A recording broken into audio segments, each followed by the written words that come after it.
안녕하세요. 저는 올해 36살인 미혼 여성입니다. 제 사연은 결혼이라든지 예비 신랑이라든지 그런 내용은 아니고요. 가족 이야기입니다. 저는 딸만 셋인 집에서 막내딸로 태어났는데요. 위에 언니들은 연년생이고 저만 언니들과 한 9살에서 10살 정도 차이가 납니다. 이 얘기를 하면 주위에서는 막내딸의 늦둥이라서 사랑 많이 받고 자랐겠다고 부러워들 했지만 그 말을 들을 때마다 저는 그저 웃으며 자리를 피합니다. 저는 남들이 부러워할 만한 애정을 받아본 적이 없거든요. 오히려 그 반대로 부모님의 무관심 속에서 컸어요. 부모님 원망도 많이 했는데 오늘 이 시간을 통해서 부모님을 향했던 어리석은 미움을 털어버리고자 컴퓨터를 켰습니다. 저는 딸 집안의 막내딸로 태어나 아직 미혼인 상태인데요. 반면 언니들은 둘 다 시집을 갔습니다. 제가 막 20대가 되었을 때 언니들은 아빠가 소개해준 형부를 만나 결혼을 했어요. 저희 집에는 우리 자매가 상당히 꺼려하는 엄한 아빠가 있고 친구처럼 편한 엄마가 계십니다. 언니 둘은 결혼을 해서 집을 나가고 없으니 저만 부모님과 같이 살고 있었어요. 언니들이 집에 없으니까 부모님의 관심이 그나마 저한테 집중되었는데요. 자식이라고 저밖에 안 남았으니 집중할 수밖에 없어서 옛다 애정 받아라 그런 느낌으로 관심을 받았던 기억이 납니다. 원래부터 그렇게 자라왔기 때문에 이 서운함조차 저는 익숙한 사람이었습니다. 우리 집엔 아들이 없어서 부모님한테 장녀가 너무 중요했고 연년생인 둘째 딸의 뒷심 또한 장녀 못지않게 중요한 존재로 대우받았어요. 제가 초등학생일 때 부모님은 고등학생 언니들에게 휴대폰을 해주고 교복 맞춰주고 학원 보내준다고 돈을 왕창 쓰시고 제게는 떡볶이 한 컵 사주신 적이 없으세요. 제가 중학생일 때는 학원은커녕 언니들 취업 때문에 정신없어서 저를 돌봐주지 않았죠. 또 제가 대학을 입학할 당시에 부모님은 언니들 결혼 혼수 대준다고 돈을 쏟아붓던 시기라서 여윳돈이 바닥난 상태였습니다. 제게 첫 등록금만 내주시고 나머지 등록금은 제가 따로 장학금을 받거나 알바해서 번 돈으로 메꿔 넣었죠. 언니들이 학교 다닐 때는 아빠가 직장인이었거든요. 그래서 언니들은 학교 다닐 때 알바 한번 해본 적 없고 등록금뿐만 아니라 용돈까지 챙겨받았던 걸로 기억해요. 저 때는 아빠가 퇴직했던 때라 아빠 힘에 부쳐서 해주고 싶어도 그럴 수 없었다는 거 이해합니다. 그래서 저도 따로 불평을 늘어놓지 않았어요. 물론 저는 집에서 거의 없는 존재나 마찬가지여서 사춘기 투정 부릴 곳조차 없긴 했어요. 언니들 뒤에 가려서 매일 혼자 스트레스 풀고 놀고 그랬습니다. 언니들은 가끔 저더러 부모님이 성적 관리도 안 해주고 놀아도 신경 안 써서 좋겠다고 하는데 그 말을 듣고서 한참 사춘기일 때 저는 언니들이 나를 약올리는 건가 생각이 들었어요. 제가 불평만 안 했다 뿐이지 저는 부모님 관심 받는 언니들이 훨씬 부러웠으니까요. 여기까지만 말씀드려도 제가 어떤 환경에서 어떤 대우를 받고 자랐는지 대충 감이 오시지 않습니까? 다들 아들 하나 낳아야 되는 거 아니냐고 과거에 부모님한테 그렇게 잔소리를 해댔다는데 저희 부모님은 딸 셋이면 충분하다고 아들보다 딸이 속정 깊다면서 시대를 앞선 답변으로 주위의 간섭을 차단했다고 들었습니다. 그 마음이 제게까진 닿지 않았던 걸까요? 제 눈에는 부모님이 아들 없어서 언니들한테 뼈 빠지게 쏟아붓는 걸로만 보였거든요. 저희 아빠가 늘 호랑이처럼 지엄한 분이라고 말씀드렸잖아요. 그만큼 다가가기 어려웠다는 말인데 언니들조차 아빠랑 속 얘기는 거의 안 해봤을 거예요. 아빠는 평소 저희와 대화를 나눌 때 격식을 차린 자리에서만 저희를 불러다 나앉혀놓고 말씀하시는 분이셨습니다. 주로 사회생활 대처며 앞으로의 계획 등 이런 진부한 얘기를 할 때만 저희에게 대화를 시도했죠. 이런 대화만 하는데 어떻게 마음으로 가까워질 건덕지가 있었겠습니까? 아빠와 저희 자매가 친해지기 어려웠던 또 하나의 이유는 바로 시집이었는데요. 아빠는 늘 저희가 빨리 시집을 가길 바라셨습니다. 아빠는 택배를 하는 공무원이셨는데 정년 퇴직하기 전에 축의금 뿌린 거 거둬야 된다고 언니들이 나이 30대고 나서부턴 그렇게 결혼하라는 말을 입에 달고 사셨어요. 그래서 언니들은 그 성화에 못 이겨 아빠가 붙여주는 남자와 결혼을 서두르다시피 했습니다. 저는 말씀드렸다시피 언니들과 나이 차이가 좀 있어서 당시에 20살이었던 제게는 아빠가 차마 결혼하라고 재촉 못하더군요. 언니들이 나이 40일 때 저는 그때서야 30대가 되었는데요. 그쯤에는 아빠는 당연히 퇴직하고 연금을 받고 있었고 저는 돈을 보태어 부모님께 생활비를 드리며 직장 생활을 하고 있었습니다. 그런데 제가 30살이 되니까 아빠가 이젠 제게도 슬슬 결혼 얘기를 하시더라고요. 너는 언제까지 시집도 안 가고 이렇게 살 거니? 어디 좋은 남자 없어? 네 나이 되면 주변에서 소개팅도 들어오고 한다던데 어째 너는 그런 것조차 하나 없냐? 나는 아직 결혼 생각 자체가 없어. 주위에서 소개팅 들어와도 내가 안 받겠다고 하니까 아빠가 모르는 거지. 결혼하고 싶은 사람이 생기면 그때 돼서 생각해 볼게. 그게 언젠데? 아빠 죽으면 그때 갈래? 부모 하나 없이 결혼하면 그것도 요즘은 흠이다. 널 늦게 낳아서 그렇잖아도 우리가 사돈 될 사람보다 나이도 많을 텐데 우리 죽고 없으면 너 누구 손잡고 식장 들어갈래? 무슨 말을 또 그렇게 해. 그럼 내가 아무 남자 붙잡고 결혼했으면 좋겠어?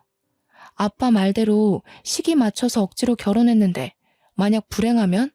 그건 내 책임이라고 할 거야?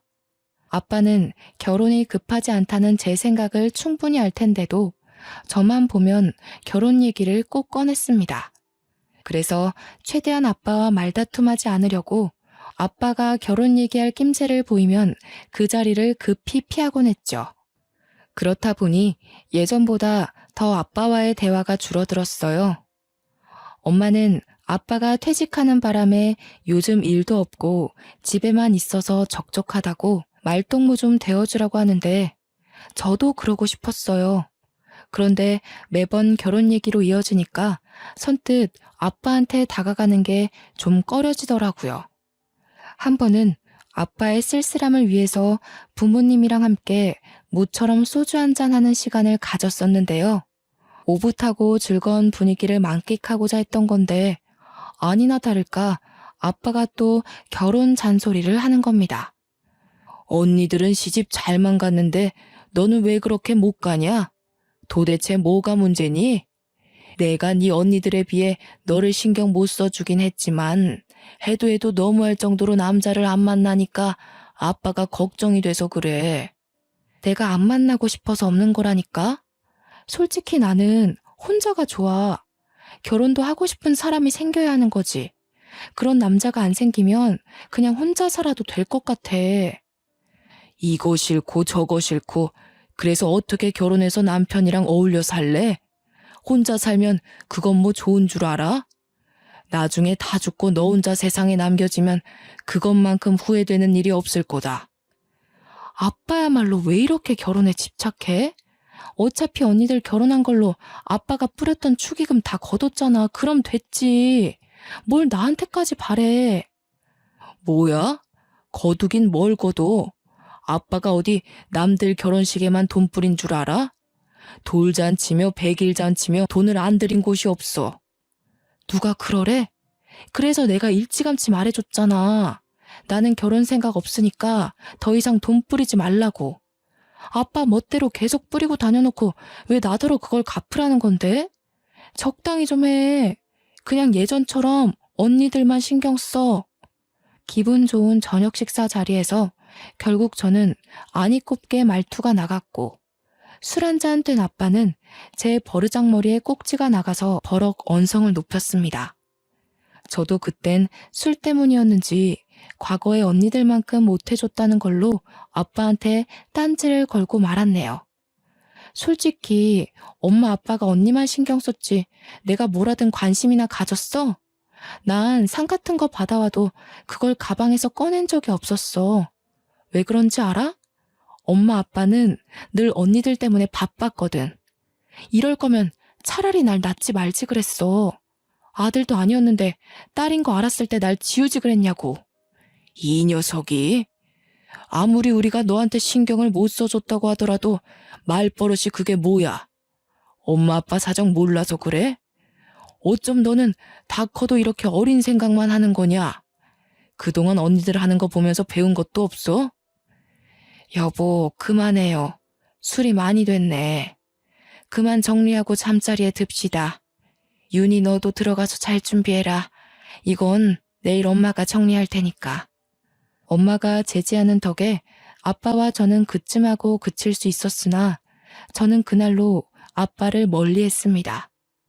원래도 가까운 사이가 아니었는데 제 고의적인 행동으로 인해서 더 멀어진 거죠. 그렇게 아빠한테 삐친 채로 말 한마디 안 하고 지낸 지 한 달이 지났을까요? 회사에서 일하고 있었는데 엄마한테 전화가 오더라고요. 엄마는 보통 제가 근무 중인 거 알아서 그 시간에는 전화를 안 걸어요. 그런데 그날따라 연달아 2번이나 전화 오길래 받아봤는데요.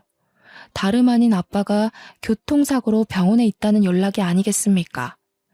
놀란 저는 근무지에 얘기하고 얼른 병원으로 달려갔습니다. 가니까 엄마가 아직 눈 못 뜨고 있는 아빠 옆에서 아빠 손을 잡고 앉아있더라고요. 어떻게 된 거냐고 물어보니까 엄마가 망연자실한 표정으로 말씀하셨어요. 네 아빠 곧 생일이잖니. 신발 하나 사주려고 택시 타고 백화점 가는데 웬 중앙선을 넘어온 차가 우리 택시 쪽으로 돌진하는 거야. 기사님이 그걸 피하려다가 콘크리트 옹벽을 들이받았어. 지금 기사님도 많이 다쳐서 가족들 오고 난리도 아니었다. 사고 때에 아빠랑 기사님 쪽으로만 강하게 부딪혀서 엄마는 무사했다고 들었습니다. 엄마도 이마랑 팔꿈치 쪽에 작은 타박상이 있었지만 엄마가 이건 아무것도 아니라면서 아빠 어떡하냐고 눈물을 보이시더라고요. 저도 마음이 안 좋았어요. 의식을 못 찾고 계시는 거면 가벼운 사고는 아니란 거잖아요. 또 아빠가 호흡기를 끼고 있는데 어떻게 마음이 아무렇지 않을 수 있겠습니까? 나중에 의사가 와서 하는 말로는 아빠한테서 뇌출혈 증상 말고는 따로 보이는 외상이 없다고 했으나 정확한 건 아빠가 깨어나고 정밀 검사를 좀 더 진행해봐야 알 수 있다고 했습니다. 저는 불안한 마음으로 다음날 연차까지 내면서 엄마와 아빠 옆을 지켰는데요. 그날 밤늦게 아빠가 깨어나신 거 있죠? 어차피 다음날 검사를 할 수 있기에 일단은 기다려야 했는데 문제는 그게 아니었습니다. 엄마는 깨어난 아빠의 모습을 보고는 평소와 다르다고 했습니다. 아빠가 어딘가 모르게 발음이 어눌하고 시선을 잘 못 맞췄어요. 저와 엄마가 하는 말을 잘 알아듣지도 못했고 우리를 아예 못 알아보는 것 같았죠. 말도 잘 안 하시는 데다가 인지 능력도 떨어져 보였습니다. 급한 대로 간호사를 불러서 상태를 확인을 했는데 간호사 표정이 안 좋더라고요. 왜 그러냐고 물어봐도 간호사는 증상이 예상외로 안 좋다고만 대답할 뿐 선뜻 정의를 내려주는 게 아니라서 더 묻지는 못했습니다. 다음날 정밀 검사를 몇 차례 더 진행했는데 그때서야 간호사 표정이 왜 그랬는지 알 수 있었죠. 아니나 다를까 아빠가 외상성 치매 증상이 나타났다고 하는 거 아니겠어요? 교통사고 후유증이라는데 사고로 인해 뇌신경이 크게 흔들려서 손상이 되어 버렸다고 합니다. 그날로 아빠는 62살이란 젊은 나이에 조기 치매 판정을 받았습니다. 완전 집안의 날벼락이 떨어진 셈과 같았죠. 엄마와 저는 너무 큰 충격을 받아서 한동안 크게 상심했습니다. 어제까지만 해도 멀쩡하던 아빠가 한순간에 말도 제대로 못하는 어린아이가 되어버렸어요. 제게 결혼 언제 할 거냐면서 눈을 무섭게 뜨고 몰아붙이던 저희 아빠가 이젠 제 눈도 못 마주친다고요. 이건 아빠와 다투는 바람에 아빠가 미워서 계속 피해 다녔던 상황과는 확연히 다르잖아요. 우리 아빠가 치매라니. 저는 저를 알아보지 못하는 아빠의 모습을 받아들이기가 너무 힘겨웠습니다. 한참 상심 끝에 저는 연락 뜸하게 지냈던 언니들에게 이 사실을 알렸고 언니들이 그 주 주말에 병원을 찾아왔어요. 다른 지역에 사는 사람들이라서 본래 하던 일도 있고 주말에 시간 맞춰 오느라 다소 늦게 아빠를 살피러 왔는데요. 그래도 윤이 있어서 다행이다. 엄마 혼자 있었으면 봐주기 힘들었을 거잖아. 이게 보험 처리가 되는 문제였던가? 보험사 연락해봤어? 뇌 손상이라고 하더라도 치매 쪽으로 빠지면 보험에 불리하다는 말을 들은 것 같은데. 우선 여기 있지 말고 요양병원으로 옮기는 것부터 하자. 여기 병원 돈 많이 나와.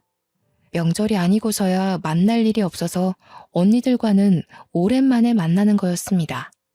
그런데 저와 엄마와 달리 언니들은 아빠 증세를 보고도 생각보다 덤덤한 반응이더군요. 사정을 더 들어보니까 둘째 언니는 이미 심호되는 사람이 치매로 있었고 첫째 언니는 아빠한테 어릴 때 싸대기 맞은 기억 때문에 원래부터 아빠를 별로 안 좋아했던 거였어요. 그래도 그렇지 부모님이 사고가 나서 평생 장애를 안고 살게 생겼는데 너무 무심한 거 아닌가 싶더라고요. 아빠 병원비 나 혼자 감당하기 어려워. 당분간 검사도 주기적으로 받아야 된대. 엄마랑 나 생활할 돈 다 쏟아 부어도 부족할 판이야. 언니들이 돈 좀 보태줘야 돼. 우리 부모님 일이니까 저는 당연한 일이라 생각하고 제안했던 건데 형부들도 그렇고 언니들도 그렇고 제 말에 선뜻 대답하지 않는 겁니다. 서로 눈치를 보고 있는데 그 꼴이 딱 봐도 돈 나가는 게 아까워서 고민하는 모습이었습니다. 아이고 됐다. 무슨 가정 있는 사람들한테 돈을 달라고 하니 자기 식구들 먹고 살 여건도 빠듯할 텐데. 내가 저기 외가 쪽에 알아볼 테니까 너희들은 아빠 신경 쓰지 말고 한 번씩 안부 전화나 줘. 바쁜데 그만 돌아가도 좋아. 아무래도 엄마 또한 언니들과 형부들의 태도를 눈치챘나 봅니다. 괜히 거절당할 게 뻔해 보였는지 애초에 도움을 청하려고 하지도 않더라고요. 저는 이건 아니지 싶어서 막내지만 다 큰 언니들 앞에서 한 소리하고 말았습니다. 자식들이 버젓이 있는데 뭐하러 남한테 돈을 빌려. 우리가 보태서 아빠 병원비 하면 돼. 언니들이 좀 보태줘야지. 형부들 돈 많은 사람이잖아. 다른 사람도 아니고 우리 아빠가 위급해. 아빠가 언니들한테 쏟아부은 돈이 얼만데 병원비 한 번 대주는 게 그렇게 싫어? 아빠한테 쓰는 돈이 아까워서 이러는 거야? 넌 따로 챙길 식구가 없으니까 그런 맘 편한 소리 하는 거지. 그리고 아빠가 우리한테 돈 쏟아부었다고 해서 우리가 마냥 행복했을 것 같니? 나랑 언니는 그게 제일 불행이었어. 제발 아빠가 우리한테 신경 좀 꺼주길 바랬다고. 사사건건 간섭받는 게 얼마나 숨막히는지 모르지 넌? 됐어. 우리끼리 싸워봤자 뭐해. 윤희야, 일단 병원비에 대해서는 우리가 의논해보고 연락해줄게. 근데 언니가 한마디만 하자. 보이는 대로만 생각하지 마. 우리한테는 아빠 울타리가 지옥이나 다름없었어. 저는 그냥 자식된 도리로서 병원비 좀 보태달라고 했을 뿐인데 제가 이런 경고까지 들어야 할 정도로 잘못했던 걸까요? 첫째 언니나 둘째 언니나 제 말에 울컥해서 아빠에 대한 반감을 고백했는데 이 자리에 아빠가 있다는 것도 잊었나 봅니다. 아무리 아빠 정신이 온전치 못한 상태라고 해도 아빠가 함께 있는 자리였단 말이에요. 어떻게 저리 기본적인 도리도 없을 수가 있죠? 엄마는 이미 언니들을 등지고서 아빠만 살피고 있었는데 표정을 보니까 언니들한테 실망한 기색이 역력했어요. 그런데도 그 실망한 표정을 언니들한테는 들키지 않으려고 숨기더군요. 언니들은 그 정도의 말밖에 안 하고는 고작 병실에 30분 정도 있다가 우르르 나가버렸습니다. 심지어 전화로 연락해준다고 하더니 며칠을 기다려도 전화 한 통이 안 오더군요. 그래서 제가 작은 언니한테 먼저 전화를 걸었습니다. 내 돈이 아니잖아. 나도 그날 집에 내려가는 길에 네 형부랑 많이 다퉜어. 지금 합의 본 액수가 한 100만 원이거든? 더는 어려워. 100만 원?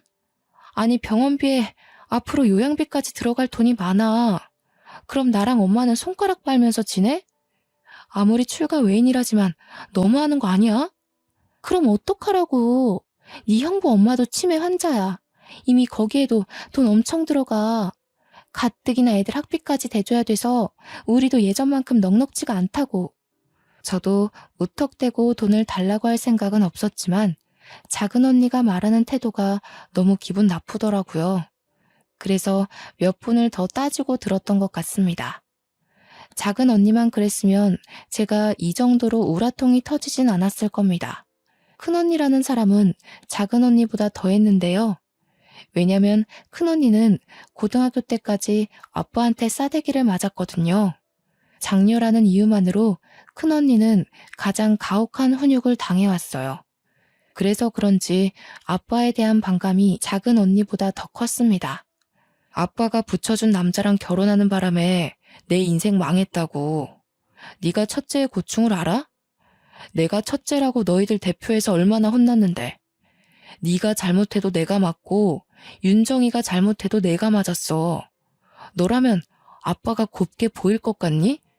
사춘기야. 언니가 지금 나이가 얼만데 사리분별을 못해? 아빠가 아픈데 그때 반감을 이렇게 풀면 어쩌자는 거야. 그건 그거대로 아빠한테 사과를 받던가 한바탕 싸우던가 뭘 하든 나중에 할 일인 거지. 여기서 그 얘기가 왜 나와? 네가 뭘 알겠니? 윤정이 집에서 100만 원 해준다고 했다며? 나도 100만 원밖에 못 해주니까 정 힘들면 네가 좀 아껴서 살아. 넌 네가 번 돈 너한테만 쓰잖아. 그리고 너는 아빠가 남자 안 붙여줬지? 그것만으로도 행운인 줄 알고 아빠한테 은혜 갚는다 생각해. 제가 결혼 정년기가 되었을 땐 아빠가 퇴직하는 바람에 어쩔 수 없이 아빠로부터 소개를 받지 못했던 거였는데요. 그걸 저더러 특혜라고 생각하라는 큰언니 말이 너무 어이없지 않습니까? 언니들이 아빠한테 가장 크게 서운해한 점은 다름 아닌 결혼 때문이 가장 컸습니다. 언니들은 막상 결혼할 때는 좋다고 결혼해놓고 부부싸움을 하기만 하면 자신들의 인생을 이렇게 만든 아빠를 욕했어요. 아빠 덕분에 의사 사모님, 대기업 과장 사모님 소리 듣고 살면서 늘 불평불만이 많았죠. 저도 더는 구질구질하게 애걸하고 싶지 않아서 언니들에게 고작 200만 원의 도움만 받았고 나머지는 제가 아끼고 아껴서 모든 걸 해결했습니다. 어쩔 수 없이 대출까지 받으면서요. 그렇게 아빠가 태어날 때까지 부지런히 아끼며 살다가 의사가 더는 손댈 방도가 없다고 하여 아빠를 모시고 집으로 귀가하였습니다. 일상처럼 완벽하게 복귀될 거라는 기대는 당연히 안 했어요. 치매에 대해 많이 검색도 하고 조사도 해봤거든요. 그래서 매사에 불안한 마음으로 출근을 했는데요. 아니나 다를까 한날은 퇴근하고 갔더니 엄마가 급하게 외출 준비를 하고 있는 겁니다. 엄마한테 어디 가냐고 물었더니 아빠가 집을 나갔다는 거 아니겠어요? 엄마가 잠시 요리하고 있는 사이 아빠가 사라졌다고 했습니다. 놀란 저는 엄마와 같이 아빠를 찾으러 나섰고 그 사이 경찰에 신고까지 했어요. 다행히 아빠가 가지고 있는 휴대폰 덕분에 위치 추적을 해서 찾을 수 있었습니다. 그날 이후 엄마는 아빠와 자신의 손목을 끈으로 연결하고서 잠을 청했는데요. 엄마도 아닌 척하지만 그날 많이 놀란 것 같았어요. 이걸 다행이라고 해야 할지 모르겠지만 아빠는 대소변을 못 가리거나 아이처럼 음식으로 장난치는 증상은 없었습니다. 그러나 유독 돈에 집착하는 모습을 보였어요. 10원 하나라도 누가 자기 돈에 손을 대기만 하면 버럭 소리 지르면서 근처도 못 오게 하더라고요. 아빠는 그렇게 집에 있는 현금과 통장을 매일 매시간 확인하고 만지고 감췄습니다. 그런데 문제는 아빠가 아빠 돈뿐만 아니라 제 돈도 엄마 돈도 모조리 다 숨겨버린다는 겁니다. 자기 것도 아닌 카드랑 통장까지 모두 보이기만 하면 다 제 것으로 여기며 훔쳐갔어요. 한날은 출근한다고 바쁘게 나갔는데 차에 기름이 없길래 주유소에 잠깐 들렸거든요. 그런데 아무리 뒤져도 가방 속에 지갑이 없는 거 아니겠습니까? 전날 출퇴근할 때만 해도 지갑이 있었는데 다음날 아침에 없다는 건 퇴근 이후에 사라졌다는 거잖아요. 저는 아빠가 치매 걸리고 난 후부턴 퇴근하고 어딜 들린 적이 없어요. 무조건 집에 붙어 있었거든요. 그렇다는 말은 제 지갑이 집에서 없어졌다는 말밖에 안 되는데 그 순간 저는 쎄한 기분이 들면서 설마 싶더라고요. 엄마한테 전화했더니 엄마 생각도 아빠 짓이 맞는 것 같다고 하는 겁니다. 엄마가 아빠 자는 사이에 몰래 확인해서 있으면 빼내서 갖다 주겠다고 했습니다. 아빠의 이런 행동은 제가 근무지에서 일 때문에 예민해진 날이면 좀 스트레스로 와닿았어요. 그래도 참을 수 있을 정도라 여태 직접적으로 따지지는 않았죠. 저는 차를 몰고 집까지 결국 돌아갔는데요. 아무리 기다려도 엄마가 안 나오는 겁니다. 다시 전화했더니 이젠 전화도 안 받더군요. 결국 제가 올라갔는데 문을 열자마자 싸우는 소리가 들렸어요. 알고 보니 엄마가 제 지갑 빼내려다 아빠한테 걸려서 맞고 있는 게 아니겠습니까? 놀라서 신발도 못 벗고 들어가 아빠를 말렸는데 이번엔 아빠가 저를 모르는 사람 취급하며 저한테 손찌검을 하려고 하더라고요. 그걸 또 엄마가 일어나서 말리고 아주 난장판인 순간이었습니다. 안 그래도 회사 지각에 차 기름 넣을 시간까지 없어서 예민한 상태였는데 결국 저는 여태 쌓여있던 불만을 모두 터뜨리고 말았습니다. 제발 좀 그만해, 아빠. 우리 힘들어. 아빠 때문에 안 그래도 살기 힘들다고. 아빠가 이렇게 우리 숨통 조르지 않아도 엄마랑 나 죽을 것 같이 힘들어. 아빠 때문에 나 회사 잘리면 아빠 뭐 먹고 살 건데? 우리 어떻게 살아가냐고. 제발 그냥 가만히 좀 있어주면 안 돼? 아무것도 하지 말고 제발 좀 얌전히 있어. 그러면 안 되는 줄 알지만 제가 울면서 악을 썼더니 아빠가 올리고 있던 손을 내리더군요. 그리곤 엄마를 밀치고 다시 제 지갑을 들고 가 꽁꽁 숨기는 짓을 이어갔어요. 말이 안 통한다는 건 이미 아빠가 치매 판정을 받았을 때부터 알았던 사실인데 그 순간엔 알고 있는 그 사실마저 모든 게 원망스럽더라고요. 저는 그 자리에서 한참이나 서럽게 울었습니다.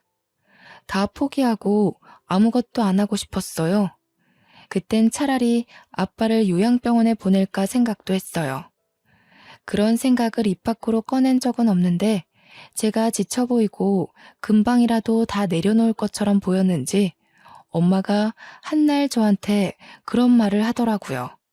우리 윤희한테는 해준 게 없는데 엄마 아빠가 참 모질게도 끝까지 이러지? 엄마가 너한텐 항상 미안해. 늘 언니들한테 선수 뺏겨서 많이 억울했을까. 아쉬운 소리 하는 걸로 들릴지 모르겠지만 엄마는 지금 네가 있어서 얼마나 힘이 되는지 몰라. 엄마는 힘 닿는 데까지 네 아빠를 직접 보필하고 싶어. 참 염치 없지만 미안하구나, 딸아. 저는 아빠가 싫어서 이렇게 피폐해진 게 아니었어요. 그냥 상황이 그럴 수밖에 없었을 뿐이라고 봐요. 그래서 엄마가 하는 말에 저는 또 한 번 흐트러진 정신을 다잡으려 안간 힘을 썼고 주저앉고 싶은 마음을 겨우 참았습니다. 그렇게 얼마 후 제 생일이 다가왔는데요. 주위에서 저더러 생일 축하한다고 술 한잔 하자는 약속이 많이 들어왔는데 그날은 제가 왜 그랬는지 생일만큼은 집안 생각을 하고 싶지 않아서 친구들과 보내게 되었죠. 엄마한테 문자로 오늘 생일이라서 늦게 들어갈 것 같다고 해버렸어요. 아빠가 치매 걸리고 난 후 처음으로 친구를 만나는 날이었죠. 엄마는 흔쾌히 알겠다고 해주셨고 생일 축하한다는 메시지도 함께 보내주셨습니다. 그 자리에서 저는 동료 직원 제안으로 남자까지 소개받으며 분위기를 즐기려고 애썼어요. 다들 저를 세상에서 가장 중요한 사람처럼 치켜 세워주며 태어난 것을 축하해주는데 시궁창 같던 삶에 빛 한 줄기가 새는 느낌이더라고요. 아, 그래. 나 원래 이렇게 살았지. 바깥 세상은 이리도 아무렇지 않게 돌아가고 있었지 싶었습니다. 그런데 그 즐거움을 만끽하는 것도 그리 길지 못했어요. 중간에 엄마한테서 전화가 왔는데 일단 한 번은 안 받았어요. 그리고 두 번째 왔을 때는 제가 문자로 답을 했는데요. 엄마한테서 바로 답장이 오더라고요. 아빠가 저를 찾으려고 집 앞에 나갔다가 사라졌다는 겁니다. 걱정은 되었지만 아빠가 사라지는 경우가 종종 있었기에 제가 우선 경찰에 신고하겠다고 엄마를 안심시켰습니다. 그렇게 몇 시간 후 이 차를 가기 위해 장소로 옮겨갈 때 엄마한테서 다시 걸려온 전화 한 통을 받게 되었는데요. 그날은 제 인생에서 가장 후회가 되고 아직까지도 제가 제 생일을 더 이상 축하하지 않게 된 계기가 된 날이기도 했습니다. 윤희야, 어떡하니? 네 아빠가 죽었다. 내가 잠시 네 아빠 모자 챙기러 올라갔다 온 사이에 네 아빠가 또 사고가 났어. 그런데 네 아빠가 숨을 안 쉬어. 윤희야, 어쩌니? 네 아빠 어떡하니? 그 전화를 받고 나서부터 제정신은 온전치 못했습니다. 어떻게 집까지 갔는지 구체적인 기억이 없어요. 그냥 어디 가냐는 동료들의 말에 미친 듯이 택시를 잡고 병원에 갔다는 느낌 정도만 남아있네요. 그렇게 찾아간 병원에서 저는 들어가기 전부터 아빠를 발견했는데요. 이전처럼 병실에서 호흡기 끼고 있는 아빠가 아닌 장례 차량으로 이송 중인 아빠를 발견한 거였어요. 천으로 똘똘 감싸져 있는 탓에 엄마가 아니었다면 아빠인 줄도 몰랐을 겁니다. 아빠는 뺑소니 사고를 당해서 그 자리에서 바로 눈을 감으셨다고 해요. 그 순간 얼마나 후회가 되었는지 모릅니다. 그냥 술자리 가지 말고 집에 갔다면, 내가 제 시간에 집에 들어가서 가족들이랑 생일을 보냈다면, 그랬다면 우리 아빠가 죽지 않았을 텐데. 나 찾느라고 그 차가운 길바닥에 나갔다가 아프게 돌아가시는 일은 없었을 텐데. 자책이 깊어지자 후회의 눈물이 흘렀고 아빠가 돌아가신 게 모두 저 때문인 것 같아서 정신적으로 너무 힘들었습니다. 아빠의 부고 소식에 언니들까지 그 새벽에 다 올라오고 저희는 정신없이 장례를 준비했어요. 형부가 상주를 서고 다들 장례 절차랑 비용에 대해 안내받는다고 정신이 없었는데 저는 구석에 박혀서 죄책감에 고개도 못 들고 바보같이 계속 울기만 했습니다. 그러자 첫째 언니가 약간 짜증을 내면서 저를 부르더군요. 최윤희, 언제까지 놀고 있을 거야? 지금 갑자기 상나서 한 손이라도 더 필요한 거 몰라? 적당히 하고 와서 도와. 그런다고 아빠가 살아 돌아오시는 거 아니다. 너도 아빠한테 짜증 많이 냈다면서. 엄마 말론 아빠 때문에 네가 많이 힘들어했다고 그러던데? 너도 솔직히 그만하고 싶었을 거 아니야. 그리고 언젠가 일어날 사고였어. 치매 증상에서 제일 위험한 게 밖으로 놔두는 거잖아. 사고랑 직결된 문제니까. 언니 둘은 저더러 자기들이랑 똑같이 아빠한테 학을 떼놓고선 뭘 이제 와서 후회하고 우냐고 하더라고요. 그 소리를 듣는데 화가 났던 저는 당시 저의 죄책감을 언니들한테 풀려고 했던 것 같아요. 언니들은 아빠 자식 아니야? 지금 남이 죽었어? 아빠가 돌아가셨는데 겨우 그렇게밖에 말 못해? 막말로 아빠가 언니들한테 형부들 붙여준 게 그렇게 잘못된 일이야? 언니들도 형부들 돈 많아서 좋다고 여기저기 자랑하고 다녔잖아. 잘난 것도 없는 언니들 아빠가 뒷바라지 다 해서 사모님 소리 듣게 만들어줬잖아.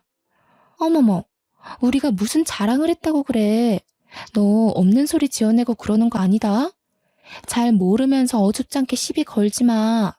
그리고 방금 잘난 것도 없다고 했니? 너만큼 잘난 게 없겠어? 머리에 피도 안 마른 게 기어오르네. 아빠 방법이 틀렸다고 해도 나는 언니들이 그걸 이해해줄 나이가 됐다고 봤어. 나도 아빠가 어떤 마음으로 언니들한테 애썼는지 알겠는데 언니들은 대체 왜 몰라? 아니면 알고도 그냥 모르고 싶은 거야? 어떻게 그 나이 먹고도 철이 없을 수가 있어? 이게 술 먹고 왔다더니 돌았나? 조용히 안 해? 사람들 다 보는 데서 교양 없게. 너야말로 생일 파티한다고 철없이 술 먹다가 온 거잖아. 네가 술 먹는다고 늦게 오지만 않았어도 아빠가 밖을 나갔겠니? 그렇잖아도 제가 스스로 자책하고 있던 부분을 작은 언니가 콕 집어 얘기해주니까 순간 목구멍이 턱 막히더라고요. 당시에는 그랬어요. 아무리 이런저런 이유를 갖다 붙여도 아빠가 돌아가신 건 결국 저 때문이라는 결론밖에 내릴 수가 없었죠. 저제 이러지 말고 그냥 앉아서 쉬어. 우리가 다 할게. 그리고 이거 돈 필요하면 나한테 따로 연락해. 내가 처제라면 얼마든지 보태줄 수 있어. 형부가 슬쩍 제 손에 무언가를 쥐어줬는데 다름 아닌 돈이었습니다. 그러면서 제게 귓속말로 덧붙이는 말이 부르기만 하면 언제든지 서울로 올라온다는 겁니다. 아, 그러고 보니 현실 때문에 잠시 잊고 살았는데요. 제게는 언니들한테 말 못했던 엄청난 비밀이 하나 있었습니다. 큰형부, 작은형부 둘 다 제게 다른 마음을 품고 있었다는 거예요. 과거의 형부들은 하나같이 전부 언니들을 소개받고도 저한테 따로 관심을 보였습니다. 막내딸은 얼굴도 안 보고 데려간다는데 제가 딱 그 짝이었거든요. 제 입으로 이런 말 하기 좀 그렇지만 우리 세 자매들 중 제가 가장 외적으로 뛰어난 편이었어요. 부모님이 뒷바라지 팍팍 해줘서 잘 나갔던 건 언니들이었지만 주위 이웃이나 지나가는 사람들은 외적인 것 하나만 보고서 언니들이 아닌 제게 더 많은 관심을 주었습니다. 형부들도 마찬가지였죠. 비록 아빠를 통해서 언니들을 소개받았지만 사실 저와 결혼을 하고 싶었던 겁니다. 형부들은 언니들이랑 결혼하고도 신혼 초에 저한테 연락을 많이 보냈었어요. 저는 그 잘못된 관심을 받고도 언니들 가정을 파탄내고 싶지 않아서 그냥 모른 척 넘겼습니다. 당시는 제가 너무 어렸기도 해서 이 사실 자체가 그저 미안하더라고요. 그래서 언니들한테 영원히 숨길 비밀로 혼자만 알고 있던 사실이었습니다. 그런데 장례식장에서 저는 그 마음이 틀어지고 말았죠. 당장 이곳을 초토화시켜버릴 수 있었지만 저 또한 아빠한테 잘한 것 없는 입장이기에 일단 장례만큼은 조용히 치르고 싶었어요. 그래서 우선은 참고 넘겼습니다. 아마 언니들은 형부들의 흑심을 까맣게 모르고 있을 겁니다. 저 또한 형부들의 흑심이 여태까지 이어져 왔는지는 몰랐는데 이참에 잘 됐다고 봐요. 언니들 가정을 확실히 망쳐놓을 수 있을 것 같거든요. 차라리 제대로 인생 망해봐야 아빠도 욕먹는 게 덜 억울하지 않겠습니까? 그렇게 인정 없는 장례 절차를 마치고 집으로 돌아온 날, 저는 엄마랑 같이 아빠 물건을 정리했어요. 그때 엄마가 제게 무언가를 건네줬는데 저는 그걸 바로 알아볼 수 있었죠. 그건 다름 아닌 아빠가 그렇게 끼고 사수했던 통장들 중 하나였습니다. 받아. 아빠가 너 주려고 가지고 있던 거야. 너 결혼하면 줄 예단비인데 너 크면 꼭 챙겨줄 거라고 그렇게 꽁꽁 감추고 있었어. 코앞에 있던 자기 딸도 못 알아봤으면서 통장 주인은 꼭 너라고 내내 당부했거든. 엄마가 힘겨운 마음을 다잡고 말하기를 아빠가 평소 엄마한테 그랬대요. 막내한테는 언니들만큼 못해줘서 늘 미안한 마음을 안고 살고 있다고요. 언니들은 태어날 때부터 걸음마를 하고 유치원을 가고 초중고에 대학까지 가는 내내 한시도 눈을 떼본 적이 없는데 결혼까지도 신경 써주고 모은 돈 다 털어가면서 바치고 그랬는데 저는 아빠 스스로도 평생 죄책감을 묻어두고 있었을 정도로 쓸쓸히 크게 했다고 말이에요. 아빠도 그걸 알아서 제 생각만 하면 그렇게 미안한 마음밖에 없었다고 합니다. 그나마 저한테는 해줄 수 있는 게 이것밖에 없었기에 아빠는 연금에서 생활비를 제한 모든 돈을 차곡차곡 모았다고 했어요. 엄마가 주는 통장을 받고 그걸 펼쳐보는데 저는 바닥에 놓인 아빠의 영정사진을 차마 쳐다볼 수가 없었습니다. 통장 내용을 보자마자 눈물을 터뜨렸기 때문인데요. 통장 잔액 옆에 입금자 명이 전부 미안해 막내딸로 기재되어 있는 거 아니겠습니까? 평소 고맙다, 미안하다 이런 말 못하시는 분이라는 걸 알아서 이 간결한 표현 하나만으로도 아빠의 마음이 얼마만큼 담겨 있는지가 충분히 느껴졌어요. 아빠는 어릴 때부터 어렵게 살아서 자식만큼은 돈 때문에 걱정하지 않도록 살게 해주려고 젊은 시절부터 피땀 흘려 일만 했다고 했습니다.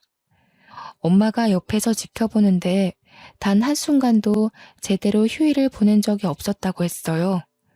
주말에도 친구 일하는 데 가서 일용직으로 돈을 벌었고 평일에는 택배 일하면서 돈을 벌었고 허리가 아픈데도 병원비 나가는 게 아까워서 파스만 붙이며 견뎠다고 합니다. 기억할지 모르겠는데 아빠가 치매 걸리고 나서 다른 건 다 기억 못해도 딸들 생일은 꼭 기억하더라고. 옛날에 그렇게 뼈 빠지게 일하면서도 너희들 생일에는 아빠가 꼭 휴일을 냈거든. 아빠한텐 그날이 유일하게 쉬는 날이었지. 그러고 보니 저희가 아주 어릴 땐 꼭 생일 때 외식을 했던 기억이 납니다. 전혀 인지를 못하고 있었는데 엄마가 말해주니까 생일마다 아빠까지 온 식구가 함께 있었던 장면만 떠오르더라고요. 그래서 아빠 사망한 그날도 제 생일인 걸 알았던 아빠가 제가 늦게까지 집을 안 오니까 무슨 일 생긴 것 같다고 나선 거였다고 하네요. 이 말을 듣고서 저는 더없이 오열을 했습니다. 아빠를 너무 몰라줬던 것 같아서 마음이 아플 정도로 미워졌어요.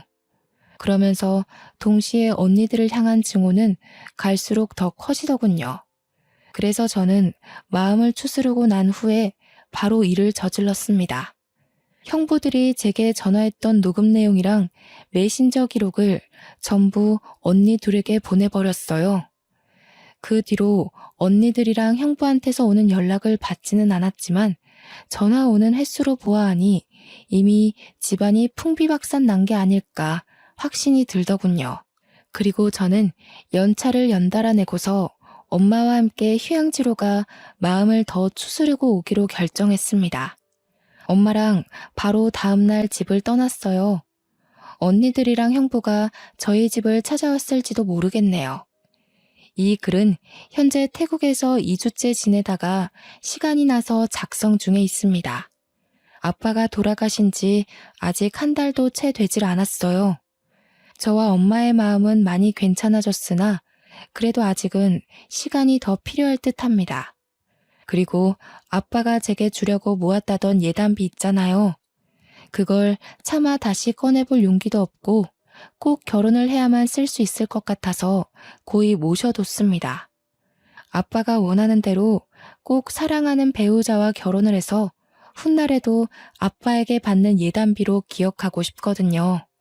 아빠를 기억하는 평생이 가슴 미어지게 아프겠지만 저는 그래도 아빠를 잊고 싶지 않아요.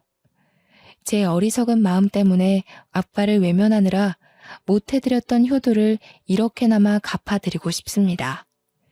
영원히 아빠를 잊지 않고 마음으로 기억하면서 곁에 있는 것처럼 그리고 싶네요. 이렇게 아빠를 갑작스레 여의게 될 줄 알았다면 아빠랑 사진도 많이 찍었을 텐데 그게 가장 후회가 됩니다. 아빠랑 같이 찍은 사진이 단 한 장도 없더라고요. 사실은 아빠가 아닌 제가 너무 무심한 딸이 아니었나 싶습니다. 아직도 자꾸 아빠에게 모진말 했던 것만 기억이 나는데 이건 자식으로서 온전히 철없고 어리석었던 죄에 대해 벌 받는 거라고 생각해야겠죠. 제가 아마 제 생일을 다시 축하할 수 있을지 모르겠습니다. 축하를 받더라도 아빠를 꼭 찾아가 아빠와 함께하는 생일을 보내지 않을까 싶어요.